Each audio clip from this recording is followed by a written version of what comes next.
প্ৰিয় দৰ্শক, aroma of Assamese কিচেনত আপোনালোকক স্বাগতম জনাইছোঁ। আজি আপোনালোকলৈ খুতুৰা শাকৰ লগত ৰন্ধা মাছৰ আঞ্জা এখনৰ ৰেচিপি এটা লৈ আহিছোঁ।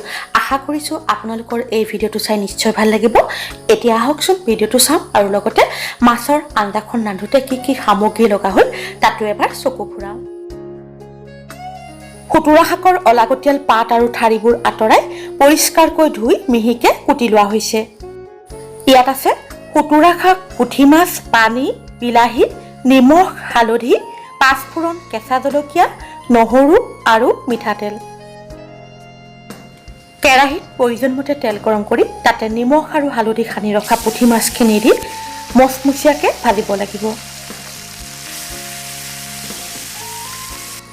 মাছখিনি তলৰ ফালে যেতিয়া ৰঙচুৱা হ'বলৈ ধৰিব তেতিয়া লুটিয়াই দিব লাগিব।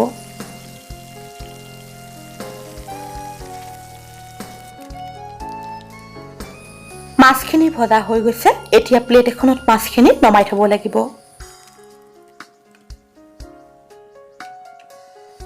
এতিয়া বাকী থকা পুঠি মাছখিনিও মচমচীয়াকৈ ভাজি ল'ব লাগিব।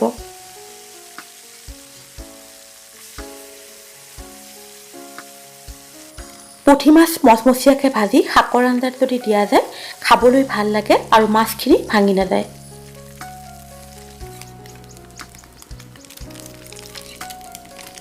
মাছখিনি ভজা হৈ গৈছে।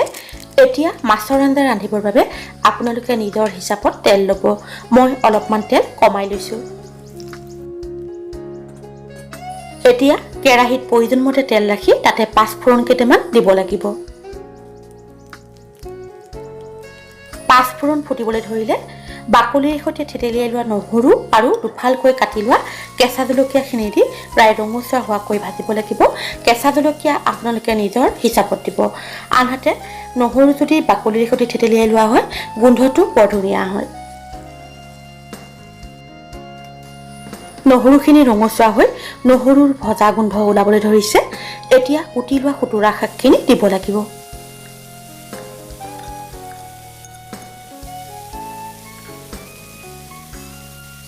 এতিয়া শাকখিনিৰ ওপৰত কুটি লোৱা বিলাহীখিনি দি প্ৰয়োজনমতে নিমখ আৰু হালধি দি ভালদৰে লৰাই দিব লাগিব।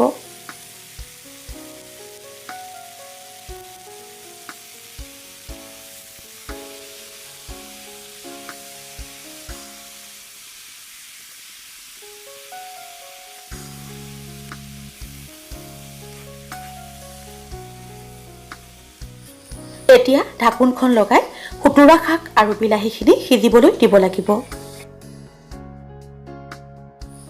প্ৰায় 5 মিনিটমান সময়ৰ পিছত শাকখিনি ভালদৰে লৰাই আকৌ ঢাকি দিব লাগিব। প্ৰিয় দৰ্শক, এনেধৰণৰ আমাৰ থলুৱা ৰেচিপিবোৰৰ ভিডিঅ' মোৰ চেনেলত আপোনালোকে চাবলৈ পাব।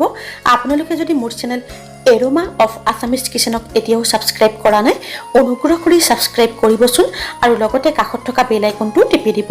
তেতিয়া মই পোষ্ট কৰা প্ৰতিটো ৰেচিপিৰ ভিডিঅ'বোৰৰ নটিফিকেশ্যন আপোনালোকে লগে লগে পাই যাব। শাকখিনি অলপ সময় সিজিবলৈ দিয়াৰ পিছত ঢাকোনখন খুলি চোৱা হৈছে। এতিয়া ভিডিঅ'টোত দেখুৱাৰ দৰে শাকখিনি অকণমান থেতেলিয়াই দিব লাগিব। বিলাহীৰ লগত তেতিয়া শাকখিনি বৰ ধুনীয়াকৈ মিলি পৰিব।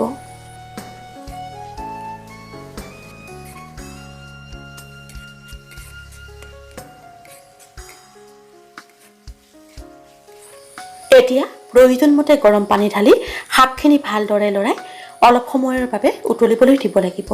আঞ্জাখন যদি ইয়াতকৈ পনীয়া কৰিব বিচাৰে তেনেহ'লে আৰু অলপমান গৰম পানী যোগ কৰিব পাৰে। খুতুৰা শাক আৰু বিলাহীৰে ৰন্ধা এই আঞ্জাখন খাবলৈ বৰ সুস্বাদু হয়। যদি মাছ দিব নিবিচাৰে তেনেহ'লে আপোনালোকে মাছ নিদিয়াকৈও ৰান্ধি খাব পাৰিব, তেতিয়াও খাবলৈ সুস্বাদু হয়। শাকৰ আঞ্জাখন প্ৰায় 5 মিনিটমান সময় উতলোৱা হৈ গৈছে।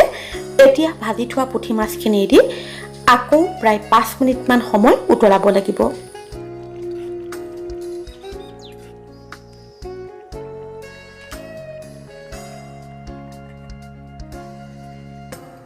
মাছখিনি দিয়াৰ পিছত আঞ্জাখন প্ৰায় 5 মিনিটমান সময় উতলোৱা হৈ গৈছে। যদি ধনিয়া পাত থাকে তেনেহ'লে ধনিয়া পাত কুটি দিব পাৰিব।